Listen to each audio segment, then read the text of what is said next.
Sri Shankar Aiyar. Shankar Aiyar. Sir, the Honorable Minister of External Affairs, in the statement that was laid on the table of the House on Thursday, has repeatedly used the word advice. It is for the party who is advised to decide whether the advice tendered should or should not be taken. What has ruined our relationship with our most important strategic neighbor is that in reality, we have converted advice into orders. You cannot force your advice on a sovereign, independent, constituent assembly. Nepal's constituent assembly has 116 elected representatives from the Tarai region. Of these, 105 Tarai representatives voted for the constitution. Do we know the Nepal Tarai better than Tarai's democratically elected representatives? Yes, we warned that an agitation would break out if the amendments we proposed were not accepted. But who is running that agitation? Certainly not the 105 elected representatives of the Tarai region who were in the constitution and voted in favor of the constitution. Only 11 elected members of the Tarai voted against it. I think we should have some sense of proportion in whom we support, whom we don't. We have a Madheshi delegation in Delhi just now. It consists of 4 members. 3 of them were defeated in the elections. The 4th stood in 2 constituencies and lost from 1. So who is representative of the views of the people of the Tarai?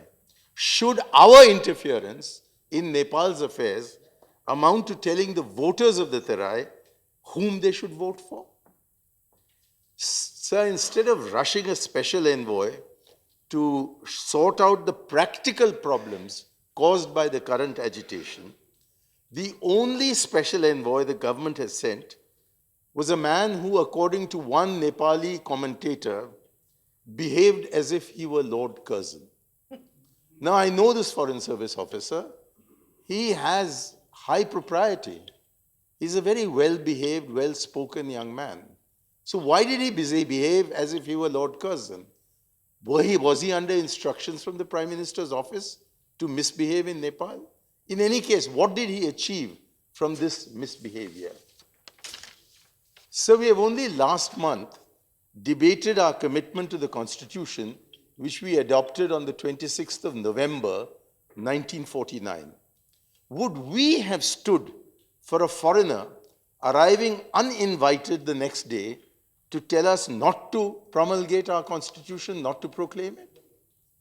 That is exactly what happened in Nepal on the morrow of their ending 7 years of earnest struggle to arrive at a national consensus. They had arrived at a national consensus. Why were we trying to undermine that national consensus?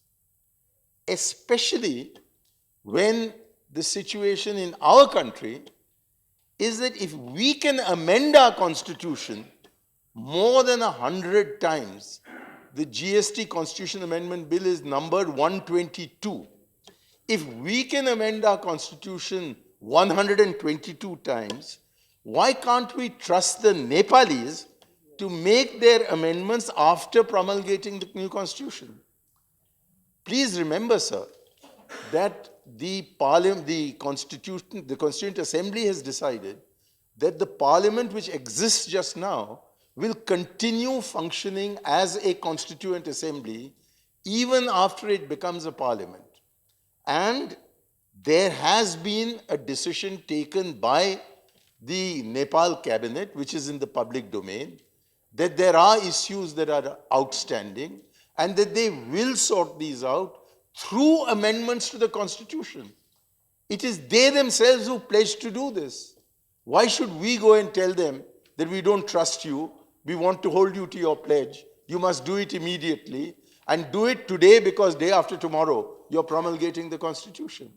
Is this the manner in which we treat with a sovereign neighbor of ours. We added insult to injury by describing their largely adopted constitution. There were only 25 members who voted against it.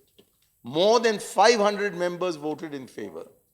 And yet we described in our official spokesman statement their constitution as a constitution, not the constitution. Not a word of felicitations.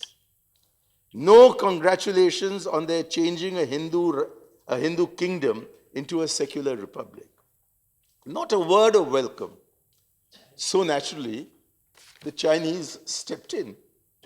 We gave the Chinese a golden opportunity of being one up on us in the general affections of the Nepali people. Let me just read out to you one comment. All that goodwill, he is referring to Prime Minister Modi's visit, has now been squandered by decision makers in New Delhi who have callously turned an entire generation of Nepalis against India. This is the great achievement of our democracy as viewed by the Nepali Times on the 5th of December 2015.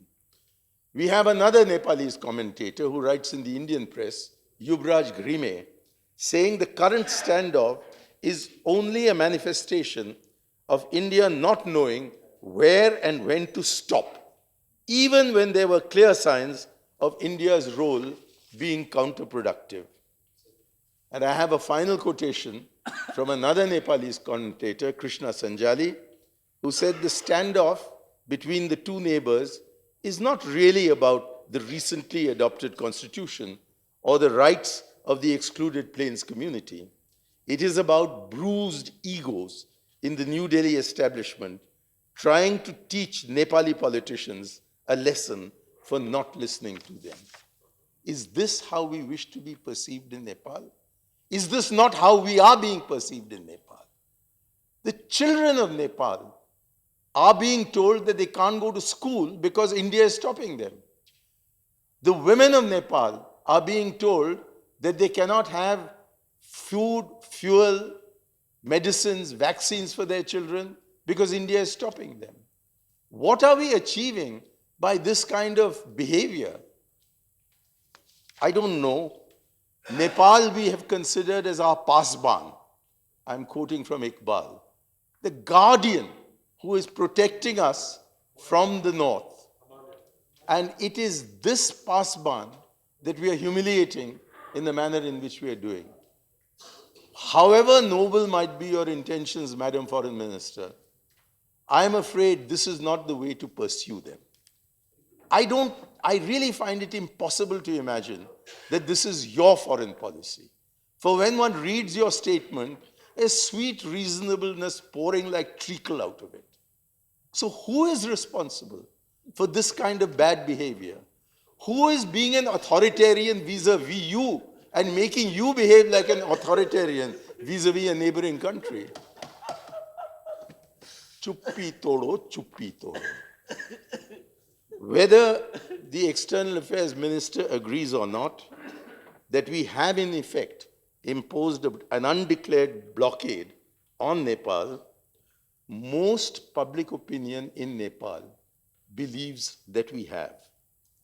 This has alienated an entire generation and an entire people from us. Is this the strategic objective of your foreign policy vis-a-vis our northern neighbor?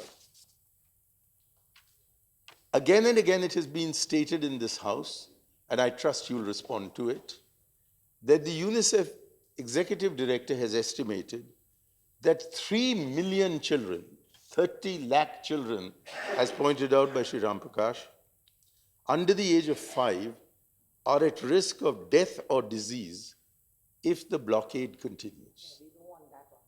Now, this is a human tragedy of such proportions that the least humanity should have led to our rushing teams to Nepal to work with the Nepali authorities on finding alternative routes or on pacifying the agitators.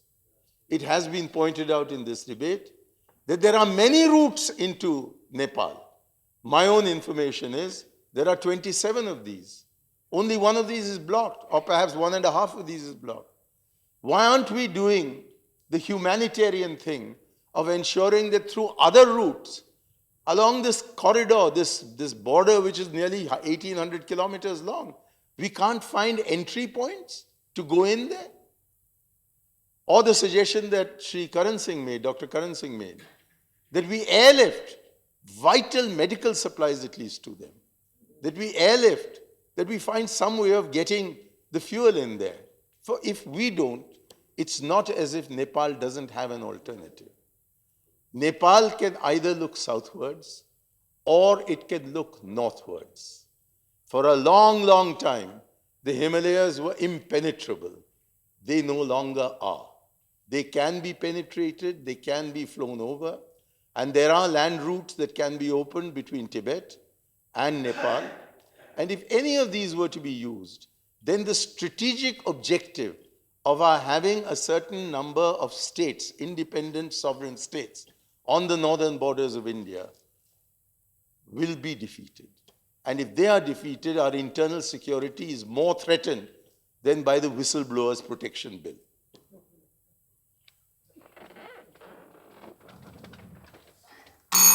Are we siding with the agitators? 2 minutes, sir. Are we siding with the agitators? There seems to be a suspicion everywhere, not only in Nepal, but in several sections of India, that we are siding with the agitators. And if we are doing so, then we're only exacerbating the situation. This is not punchy. This is bullying. This is what Rajiv Gandhi used to call the quest for dominance. He used to say that about the imperial powers. He must be wondering why we have become victims of that syndrome. So instead of sending an all-party delegation to Nepal, because I'm not sure that we have an adequate consensus in this House, as the External Affairs Minister herself has proposed, I would suggest that we open individual political channels, as Dr. Manmohan Singh did. When there were tensions, he used members of the opposition, not just of his own, not only his own government. He used Dr. Karan Singh, of course, but he also used Comrade Yechuri. He used Sharad Yadav. Why is it that you are hesitating from doing that? We are also available as willing hands and willing minds, but we are not ready to join in your bullying. If we are going to go and talk reasonably, preferably secretly, don't please choose me. Choose somebody like Dr. Karan Singh. He can go and talk to them, and he can explain to them that the blockade is the doing of the Modi government, not of India. We have to make it clear to the Nepalis that India is not harming them. It is the Modi government that is harming them. So I would suggest that if you are not intending to harm them, you rush a technical team immediately to work out how to lift the blockade or how to bypass it, how to undertake airlifting.